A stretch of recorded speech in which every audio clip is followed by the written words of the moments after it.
नमस्कार D net प्रथम वर्ष जिससे हमारा हिंदी भाषा शिक्षण प्रवीण था।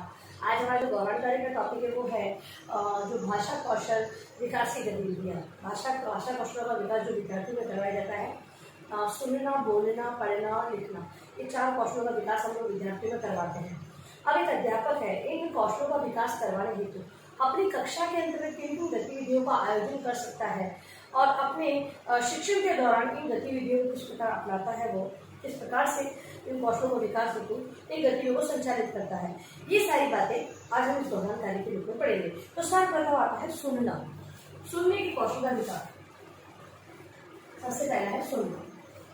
हम लोग जानते हैं कि सुनना जब तक बालक है, जब तक एकाग्रचित्त होकर सुनेगा नहीं, तब तक वो किसी चीज को समझ नहीं सकता है, ना ही उसे अपने व्यवहार में ले सकता है। इस हेतु एक शिक्षक को कक्षा के अंतर्गत बालकों को सुनने संबंधी गतिविधि आयोजित करनी चाहिए। जैसे कि अध्यापक है, कक्षा में कहानी वाचन करे, कहानी को बोलेगा। विद्यार्थी कहानियां छोटे बच्चों को बहुत पसंद होती है, तो कहानी का जब वो वाचन करेगा तो विद्यार्थी उनको ध्यानपूर्वक सुनेंगे तथा उससे संबंधित जो शिक्षा है उसको वो ग्रहण करेंगे। इसके अलावा कविता पाठ कर सकता है, बाल गीत जो कहते हैं लोग, बाल गीतों का जब वो वाचन करता है नए गति को ध्यान में रखते हुए, तो विद्यार्थी है वही उनके साथ साथ सामूहिक रूप से गाना प्रारंभ कर देते हैं तथा वो जानते हैं कि किस प्रकार जो एक बार सुनकर अब वो उन्होंने जो गाया है, विद्यार्थी जब गाना प्रारंभ कर रहे हैं तो वो किस प्रकार से कर रहे हैं, तो वो शिक्षक को सुन रहे हैं ध्यानपूर्वक, तभी उसको गाना प्रारंभ कर रहे हैं। तो शिक्षक ने बाल गीतों को गाया और विद्यार्थियों ने सुना, तत्पश्चात उसका हो गया। और एक अध्यापक है, विभिन्न प्रकार के चित्रों को ले, बहुत सारे चित्र ले और चित्रों का वर्णन को विद्यार्थियों को समझ करे कि ये दृश्य इस प्रकार प्राकृतिक दृश्य है, इसमें ये बताया गया है, खेत है, कुआं है, ये ऐसी जो चीजें होती है चित्र में दर्शाई गई प्रत्येक जो विषय वस्तु है उसे वो समझाते हुए विद्यार्थियों के सामने प्रस्तुत करे। तो इससे क्या होगा, विद्यार्थियों का जो सुनने से समय, विद्यार्थी जब उन चीजों को सुनेंगे तो वो ग्रहण करेंगे, विभिन्न प्रकार के नवीन शब्दों से वो अवगत होंगे। तो इस प्रकार से कक्षा में सुनने से संबंधित गतिविधियों का आयोजन एक अध्यापक कर सकता है। उसके बाद आता है बोलना।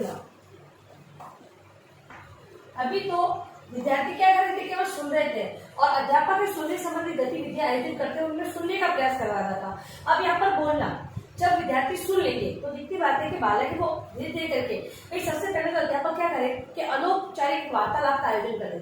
कहने का मतलब क्या है, कक्षा में कोई भी एक बात को ले और भले ऐसा हो सकता है कि आप आपस में बातचीत करो कि विद्यालय का नाम क्या है, कौन से विद्यालय से आए हो, अगर मतलब बच्चा कहीं और से आए तो आप रहते कहाँ पर हो, आपके माता पिता का नाम क्या है। ये ऐसी जो मतलब जो सामान्य जो बातचीत होती है जो कि शिक्षण से इसका कोई संबंध नहीं होता, लेकिन आपसी पहचान के लिए बहुत जरूरी है। और ये इससे ये भी ज्ञात होगा कि बालक है वो किस प्रकार की भाषा का प्रयोग कर रहा है, कक्षा के अंतर्गत जो जिस परिवेश से वो आया है उसमें उस भाषा का उसमें कितना प्रभाव है। अध्यापक को कितना प्रयास करना होगा कि वो अपने जो माध्यम की जो भाषा है उसको समझ सके।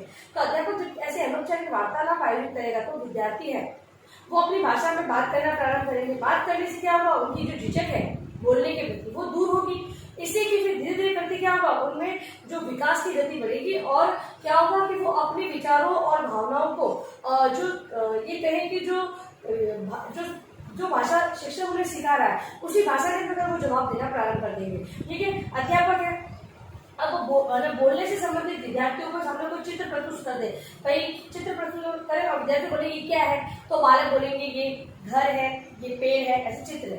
ठीक है, तो चित्र देख के अध्यापक जैसे घर का चित्र बनाया क्योंकि ये घर का बनाया है ना, तो अध्यापक लिख के आए तो घर है, तो घर अध्यापक यहाँ पे घर लिख दिया। ठीक है, और विद्यार्थियों से उसे पढ़ने के लिए कहे क्योंकि भाई शब्दों का पठन करवाए, धीरे धीरे शब्द, फिर ऐसे एक एक चित्र बनाकर फिर बाद में बहुत सारे चित्र एक साथ रखते हुए विद्यार्थियों से बुलवाए और फिर उसे लिखे और बालकों को पढ़ने के लिए बोलने के लिए कहे, तो विद्यार्थी उसके बारे में बोलना प्रारंभ करेंगे। क्योंकि इस प्रकार से एक अध्यापक है वो विभिन्न प्रकार के, अब जब ये बोलना सीख जा रहा है तो उसके अंतर्गत विभिन्न प्रकार की गतिविधियां हो सकती है, चित्र हो सकते हैं या फिर कोई विषय के बारे में उनसे बोलने के लिए कहा जा सकता है, कोई घटनाक्रम है या फिर कोई कहानी है, कोई वार्तालाप है, इस प्रकार से उसे बोलने के लिए आगे बढ़ाया जा सकता है। उसके बाद आता है पढ़ना।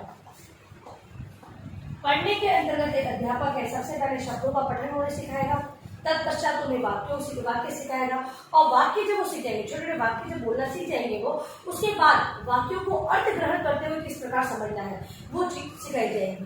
बालक है जब पढ़े तो किस गति से पढ़ना है, किस प्रकार रुकना है, किस प्रकार आगे बढ़ना है, कहाँ पर, क्योंकि कहानी को कहानी के तरीके से पढ़ा जाता है, कविता बोले तो कविता को कविता की तरह से, और अगर हम कहें निबंध है तो निबंध को निबंध के हिसाब से पढ़ना होगा। तो बालकों के अंतर्गत पढ़ने से संबंधित जो ये कहेंगे योग्यता है उनका विकास करते हुए अध्यापक को पढ़ने के कौशल का विकास करना होता है। तो अध्यापक के विभिन्न प्रकार के कंपटीशन पढ़ने से संबंधित एक प्रतियोगिता आयोजित कर सकता है, जिसके माध्यम से बालक है वो सही तरीके से पढ़ने प्रारंभ करते हैं, क्योंकि उन्हें पता है कि प्रतियोगिता में पार्टिसिपेट करने के लिए हमें उस प्रकार की योग्यता होनी आवश्यक है, तो वो अपना प्रयास उस प्रकार से करेंगे। फिर आती है बात लिखना। अब अध्यापक है कक्षा में अनुलेख दे सकता है, श्रुतलेख लिखवा सकता है, इसके अलावा प्रतिलेख। अनुलेख के अंतर्गत अध्यापक है एक लाइन श्यामपट पर लिख दे या विद्यार्थियों की कॉपी में लिख दे, क्योंकि जो अक्षरों की बनावट है उसको देखकर विद्यार्थी लिखेगा। तो अगर एक लाइन बोर्ड पर लिख दी जाए, कॉपी में लिख दी जाए, विद्यार्थी उसका अनुकरण करके पूरा पेज लिखे। दूसरी बात, विद्यार्थियों को एक पाठ पढ़ने के लिए दे दिया जाए, वो घर पे, कि यहाँ पर बोलना सुनना पढ़ने की कौशल का विकास हो चुका है, अब हम लिखने की बात कर रहे हैं। तो विद्यार्थी है वो पढ़कर आएगा घर से, तत्पश्चात कक्षा में उपस्थित होता है और अध्यापक है शुद्ध लेख के माध्यम से विद्यार्थियों को बोलता है और विद्यार्थी उसको लिखते हैं। अब यहाँ पर लिखने से संबंधित जो अशुद्धियां हैं उसका निवारण किया जाता है, उसका सुधार विद्यार्थियों से करवाया जाता है। अध्यापक जब उनमें की गलतियां आती है उनका सुधार करता है। इस प्रकार की गतिविधि हो सकती है। इसके अलावा विभिन्न प्रकार के निबंध निबंध होते हैं, छोटी कक्षाओं में छोटे और बड़ी कक्षाओं में रूपरेखा पर आधारित निबंध प्रतियोगिता करवाई जा सकती है, कहानी लेखन करवाया जा सकता है। इसके अलावा और भी बहुत सारी जो गतिविधियां हैं जिसके आधार पर अध्यापक है वो विद्यार्थियों के अंतर्गत इन कौशलों का विकास करवा सकता है। तो इन कौशलों का जब विकास बालकों के अंतर्गत हो जाएगा तो बालक है किसी भी प्रकार की लिखित एवं मौखिक अभिव्यक्ति अपने भावनाओं विचारों को लिखित एवं मौखिक रूप में अभिव्यक्त करने में सक्षम हो जाएगा। फिर बात आती है कि आकलन की, कि इनका आकलन किस प्रकार किया जाए। तो छोटी कक्षाओं के लिए हमने देखा कि बालकों के लिए जो आकलन के लिए संकेत निर्धारित कर दिए गए हैं। हम देखते हैं तो बालकों के लिए मौखिक, लिखित और सृजनात्मक 3 रूपों में हम लोग इनका मूल्यांकन करते हैं। क्योंकि अभी जो मूल्यांकन की जो प्रणाली को सतत एवं व्यापक प्रणाली का चल रहा है, ठीक है। तो सतत व्यापक प्रणाली के अंतर्गत अध्यापक है वो विद्यार्थियों को कक्षा में, कक्षा से बाहर, इसके अलावा जो साप्ताहिक परक, कक्षा परक, इसके अलावा मासिक एवं जो अर्धवार्षिक एवं वार्षिक परकों के आधार पर विद्यार्थियों का मूल्यांकन करता है।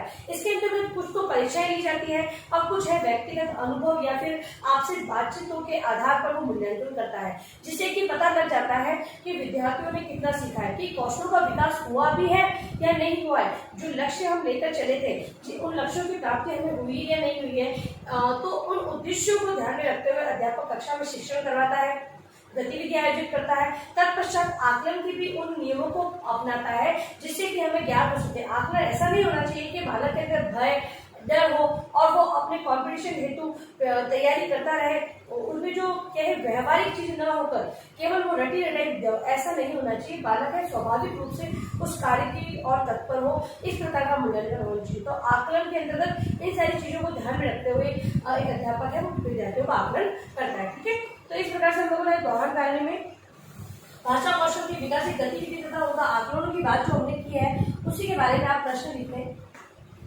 आपका गृह कार्य प्रश्न है भाषा कौशल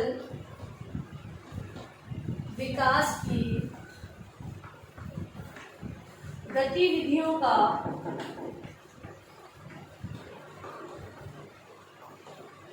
वर्णन करते हुए इसके आकलन को समझाइए। ठीक है, दोनों टॉपिक आपके आज के क्लियर होते हैं और अंत में इस महामारी के दौर में कम से कम ये आवश्यक कार्य होने पर आप लोग घर से बाहर निकले। बाहर निकलते हुए 3 बातों का आपको विशेष ध्यान रखना होगा। मास्क लगाना है, सोशल डिस्टेंस रहना है और हाथों को बार-बार सैनिटाइज करते रहना है। सुरक्षित रह सके ध्यान रखें।